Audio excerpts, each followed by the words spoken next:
Hello and a very warm welcome to this introduction to risk-informed and climate-resilient development. With this course, we would like to create a basic understanding and practical understanding of how to manage risk and uncertainties in the context of a changing climate. The content of this course has been put together by the Swiss NGO DRR Platform. My name is Jana Junghart. I am a member of the platform and work for Helvetia Swiss Intercorporation as Disaster Risk Management Advisor.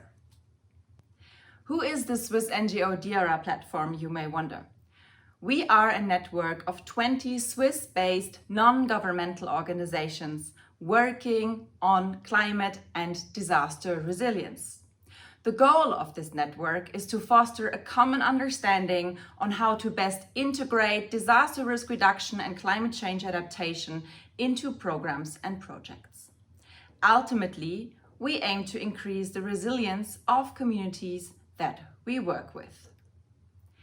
The work of the platform is organized along 3 working areas. We support each other through learning and exchange, we give conceptual support, and we engage in advocacy and policy dialogue to achieve structural changes in risk management. The Swiss NGO DRR Platform is financially supported by and works closely with the Swiss Agency for Development and Cooperation, SDC. For more information, please check out our website. We are always interested in connecting with other networks and organizations. Let's talk about why we have developed this course and why we think it is important that any humanitarian and development professional knows about the importance of risk-informed and climate-resilient development. My name is Anton Jör. I work for the Swiss Red Cross as a DRR advisor, and the Swiss Red Cross is also part of this platform. As humanitarian and development professionals, we are confronted more and more with the fact that project implementation or the intended achievements of a project are jeopardized by impacts of extreme events that can turn into disasters, both by sudden shocks and slow onset stresses. We can illustrate this with many examples. If water and sanitation infrastructure is destroyed during a storm event or in an earthquake, diarrheal diseases can spread amongst the community and subsequently lead to severe health incident. Or if crops are repeatedly destroyed due to heat stress or extreme rainfall events, the food security of whole communities or even whole nations is threatened. And if roads or market structures are destroyed by a landslide, producers are cut off and can no longer sell their products, and there is a risk that the products will perish unsold. We also see that the people or communities we want to support are struggling to adapt to these shocks and changing circumstances. We are noticing that vulnerability is growing instead of decreasing. And we note that while our knowledge of disaster and climate risk is increasing and access to risk information has improved significantly in recent years, projects and programs in all sectors could still do better in integrating uncertainties more systematically in planning, implementation, and monitoring. Therefore, with this course, we would like to account for the increasing need for risk and climate proofing of our development projects, enhance the understanding on climate change and disaster risk management to enable sustainable development, and account for increased donor requirements to systematically consider disaster risks and climate change aspects into project design and implementation. This course is primarily targeted at project staff who are new to the topic of disaster risk reduction and climate change adaptation. But anyone interested in the topic is welcome to join. The course is divided into 2 main parts. In this first part, we will look at the question, why do we need to strengthen climate and disaster resilience? We are going to look at some disaster statistics. We are going to think about the main drivers of risk, particularly how climate change affects the rise in disasters. Along the way, we will also introduce some basic concepts and terminologies. In a second, separate part, we will look at how we can reduce climate and disaster risks concretely and how we can strengthen resilience. So, let's get started with the first part. The devastating floods in Pakistan, the droughts in the Horn of Africa and in Europe, or Hurricane Ian in Florida, were all devastating disaster events in 2022 only, some sudden, some slow onset. They all showed a severity or a force that has hardly ever been witnessed before. The statistics speak all the same language. Millions of people around the globe are affected by extremes each year. The number of reported disaster events, the people affected by them, and the money lost because of disasters shows a clearly increasing trend. These are the results of a study from 2020. Results clearly show that between 2000 and the year 2019, more than 4 billion people worldwide were affected by disasters, mainly by flood events and storms. This is half of the world's population. In the same time span, almost $3 trillion were accounted to disaster damage. This is equivalent to the GDP of, let's say, the United Kingdom or India. And a bit over 1.2 million people have been killed by disasters' direct impact. This is equivalent to the entire population of the island of Mauritius. And to be clear, this number only represents the people who die as a direct result of the disaster event. All indirect casualties from disasters, which might happen due to a subsequent health or food crisis, are not counted here.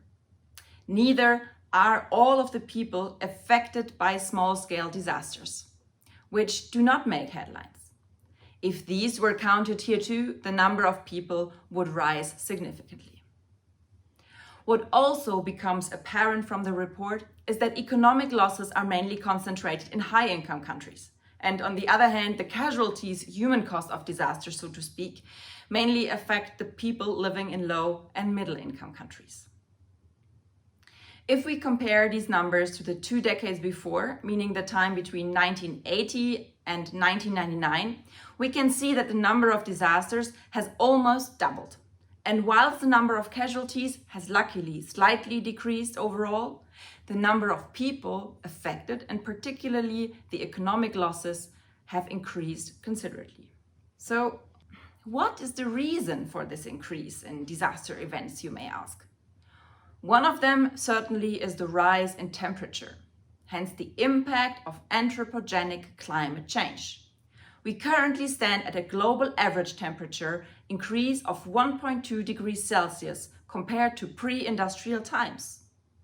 The year 2022 was also the 5th hottest year ever recorded. And the last 9 consecutive years have been the warmest 9 years on record.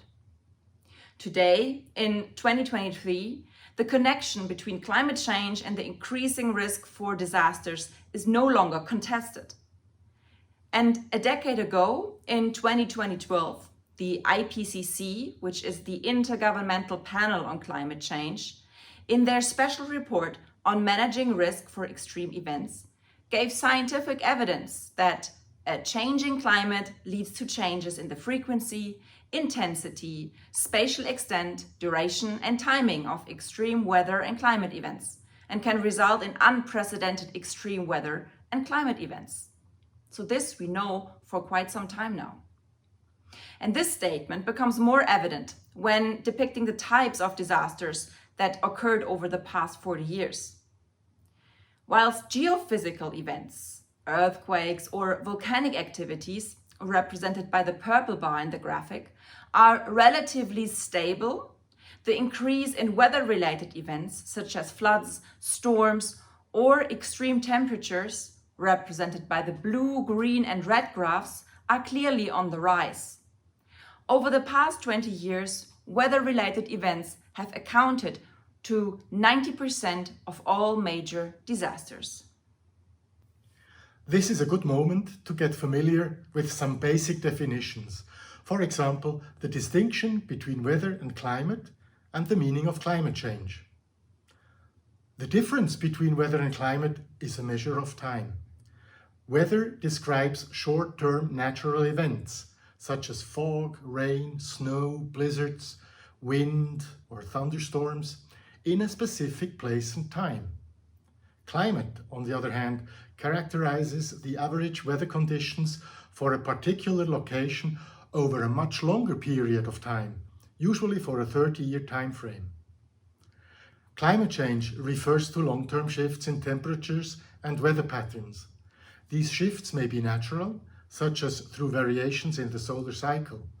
But since the 1800s, human activities have been the main driver of climate change, primarily due to burning fossil fuels like coal, oil, and gas.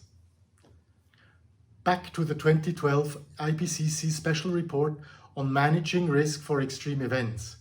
Besides giving very clear scientific evidence on how climate change influences disaster risks, it was also an attempt of bringing together two historically distinct communities. On one hand, those working on climate change and its impacts, and on the other hand, those working on disaster risk reduction and management. The report uses the basic disaster risk reduction concept of interconnectedness of the four factors: risk, hazard, exposure, and vulnerability. This conceptualization of disaster risk has long been used by the DRR community, but was less known amongst those working on climate change. Let us take a moment and look at these key definitions, which together make up the disaster risk formula. Disaster risk is defined as the potential loss of life, injury, or destroyed or damaged assets, which could occur to a community, society, or a system in a specific period of time. A hazard is defined as a process, phenomenon, or human activity that may cause the loss of life, injury, or other health impacts, property damage, social and economic disruption, or environmental degradation. The emphasis here lies on may, as a hazard turns into a disaster only if it coincides with people or assets exposed and vulnerable to the hazard and lacking the capacity to deal with the impacts of the hazard. The term exposure is defined as people, infrastructure, housing, production capacities, and other tangible human assets located in a hazard-prone area. Vulnerability is defined as the susceptibility of a community and individual assets or systems to the impacts of hazards. High vulnerabilities increase the likelihood of a disaster. Finally, capacity is defined as the combination of all the strengths, attributes, and resources available within a community, society, or organization to manage and reduce risk and strengthen resilience. Capacities may include the infrastructure, physical means, institutions, societal coping abilities, human knowledge, skills, social relationships, leadership and management that help people and communities to deal with the impact of hazards. Thinking about this, we realize that there is no such thing as a natural disaster. Disasters are the product of the social, political, and economic context in which they occur. In order to reduce disaster risk, exposure needs to be minimized, vulnerabilities of at-risk populations have to be reduced, and their capacities must be strengthened. How we can decrease exposure and vulnerability and how to strengthen capacity in our programs and projects will be the focus of the second part of this introductory course. In 2021, the IPCC published its sixth assessment report. The scientific evidence on how rising temperatures increase disaster risk has been even further confirmed. The report emphasizes that human-induced climate change is affecting the number and the intensity of weather and climate extremes in every region across the globe. In more detail, the report gives the following evidence. It is virtually certain that hot extremes have become more frequent and more intense across most land regions. In 2019, some regions in India have recorded temperatures over 50 degrees Celsius. and will become uninhabitable in the future. And this may hold true for other regions as well. Heavy precipitation has already and will generally become more frequent and more intense on a global scale and on all continents. This will lead to an increase in the frequency and magnitudes of floods. In 2022, Pakistan saw a very intense monsoon season, which saw rainfall of 67% above normal levels. This has caused widespread flooding and landslides, with severe impacts on human lives, property, and infrastructure. Human-induced climate change has contributed to decreases in water availability during the dry season, and the land area affected by increasing drought frequency and severity will expand further with increasing global warming. Again, in 2022, the Horn of Africa was experiencing the most severe drought in recent history, following 4 consecutive failed rainy seasons in parts of Ethiopia, Kenya, and Somalia. This drought is affecting over 35 million people. And lastly, evidence suggests that strong tropical cyclones have intensified over the past 4 decades and will increase further in frequency and intensity. With 30 named storms, the 2020 Atlantic Ocean hurricane season broke the record for the highest number of named storms ever. However, climate change is not the only driver which increases the risk of disasters. Let's now look at some other major factors that drive disaster risk. Poverty and inequality are both drivers and consequences of disasters. Impoverished and marginalized people are more likely to live in hazard-exposed areas. They are less able to invest in risk-reducing measures. For example, they often lack access to insurance and social protection measures. So, if a disaster strikes, they are forced to use their already limited assets to buffer disaster losses. This drives them further into poverty. The current increase in socio-economic inequality and its overlaps with gender, age, or disability is likely to further amplify the risk for people with limited opportunities. Environmental degradation is also both a driver of disaster risk, but also a consequence of disasters occurring. Destruction and overuse of natural resources is reducing the effectiveness of ecosystem in buffering extreme events. For example, forests are an effective protection against landslides. Wetlands buffer flood events, and mangroves or sand dunes are effective protection against storm surges. Another risk driver is rapid urbanization combined with poor urban planning. General population growth and an increasing pull factor of people being drawn to urban centers in search for better income opportunities are leading to fast-growing cities. This means that people, but also economic assets, accumulate in cities.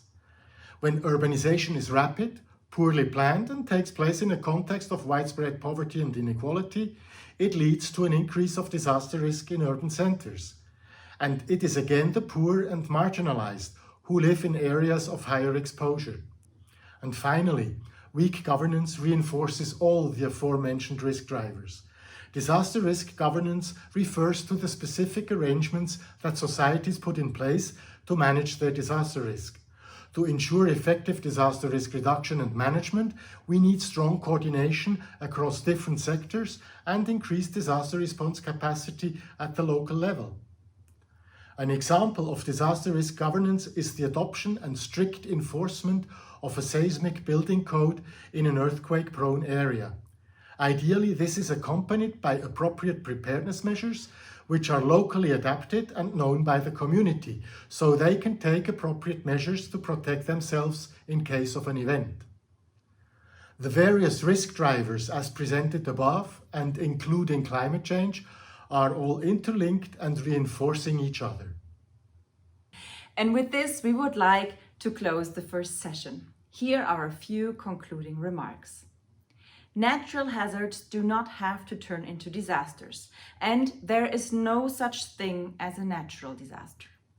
While disasters may be triggered by a natural hazard, a climate shock, or stress, their devastating consequences are always linked to people's exposure, vulnerability, and capacity, which in turn are rooted in societal, environmental, and economic challenges. Poverty matters, gender matters, accessibility matters, politics matter. Reducing risk and building resilience to extremes is a development issue and has to be addressed as such. It is important to link any risk reduction and resilience building measure to the Sustainable Development Goals and give particular emphasis to the notion of leaving no one behind. Moreover, we can only achieve sustainable development if we address the risk drivers in a systemic and inclusive manner, taking into account their interconnectedness.